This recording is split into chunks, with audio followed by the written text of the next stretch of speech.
Hey guys, in this video I'm going to show you how to download and install Zoom on any iPhone or Android device. It's basically the exact same. For iPhone users, go over to the App Store. If you're using an Android, go over to the Google Play Store, and then from there go down to the bottom right page, the search page, and start typing in Zoom.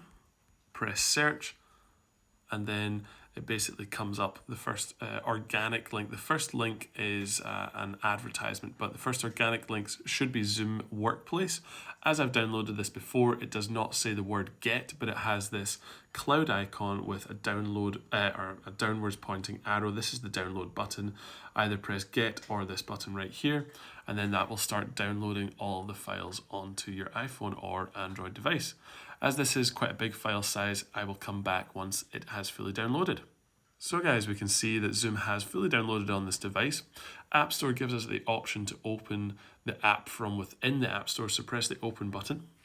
That's going to launch the app, and it gives you some different options. Welcome, get started with your account. You can either join a meeting right here with the blue button, you can sign up for an account if you do not have one already, or you can sign in and use a pre-existing account.